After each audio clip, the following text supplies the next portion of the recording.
নাইকল দিয়া গরুর মাংস বাঙালি মানেই মাছ মাংস তেল ঝোল। আসসালামু আলাইকুম, বাংলাদেশি ব্লগার চাঁদনিজ কিচেনে আপনাদের সবাইকে স্বাগতম। আয়া পড়ছি নতুন একখান রেসিপি লইয়া। আজকের রেসিপি নাইকল দিয়া গরুর মাংস একেবারে সহজ করে কেমনে রান্ধন যায় সেইটা আজ আপনাগুলোকে শেয়ার করবো। আশা করি আপনাকে অনেক ভালো লাগবো। একখান লাইক দিয়া দেখতে শুরু করে দেন। আর যদি আমার চ্যানেলে নতুন হয়ে থাকেন তাইলে চ্যানেলটিকে সাবস্ক্রাইব করে এই ছোট্ট বোনটির পাশে থাকবেন। একখান নাইকল লইয়া লইছি, নাইকলটার দাড়ি মুছ সব চাইছা পরে কোরানি দিয়া বাইরে বাইরে নাইকেলটার মাঝখান দুইটা বাগ করে লইছি। আমি লইয়া লইছি এক বাঘ, সেই বাঘটারে আবার কোরানি দিয়া কোরাই লইতাছি। তো আমার কোরাই না হইয়া গেছে। পুরাটা নাইকল কোরাই না দেখাইতে গেলে অনেকখানি সময় লাগবো। এর লেগে কিছুখানি ভিডিও স্কিপ করে গেছি। অহনে করমু কি নাইকল দিরে মুঠির ভিতর লইয়া চিপা চিপা নাইকল দুধ বাইর করে লইমু। এই দুধ সহ নাইকল হান দিয়া যদি আমি তরকারি খান রান্ধি হেলে কিন্তু মিডা মিডা লাগবো, একটু মজা লাগবো না। এলাকা কিন্তু আমি সিপড়াইয়া দুধ হান বাইর করে লইলাম। এ দেখেন, তো আমি বাইরটা লই আয়া পড়ছি মিহি করে আয়া পড়ছি রান্ধনঘরে আইয়া চুলার মধ্যে একখান কড়াই বহাই দিছি। কড়াইয়ের মধ্যে দিয়া দিছি তেল, তেলের মধ্যে দিয়া দিছি পেঁয়াজ। পেঁয়াজটা করলাম আমি গোল গোল করে মোটা মোটা করে ফালি করে লইছি। ওখানে দিয়া দিলাম গোটা দারুচিনি, এলাচ আর তেজপাতা। এটা দিয়া হনে একটু লাড়াচাড়া করবো।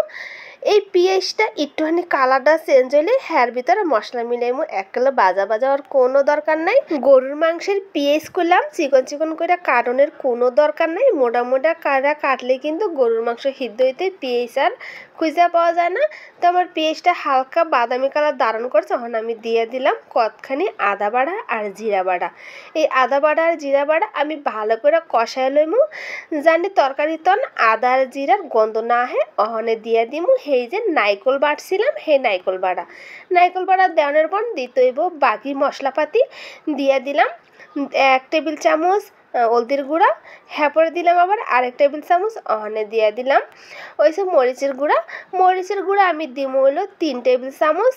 তো জাল কিন্তু আপনাকে উপরে ডিপেন্ড করে, যে যেমন খান হ্যাঁ এমন দিবেন। দিয়ে দিলাম ধনিয়ার গুঁড়া, জিরার গুঁড়া আর দিয়ে দিমু হইলো গরম মশলার গুঁড়া।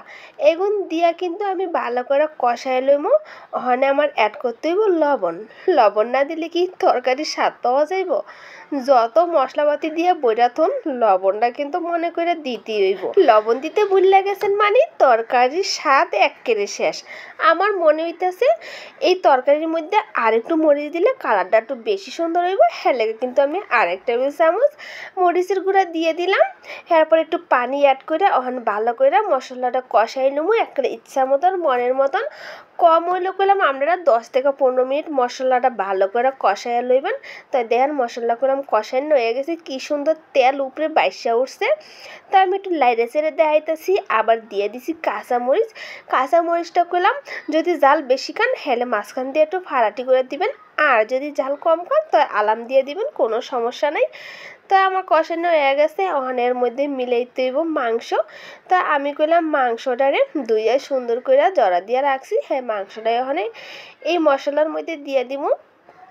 তো আমি মাংস লইছি প্রায় হাফ কেজি, তো একটু বেশি হইব কারণ আমার বেশির প্রয়োজন নাই।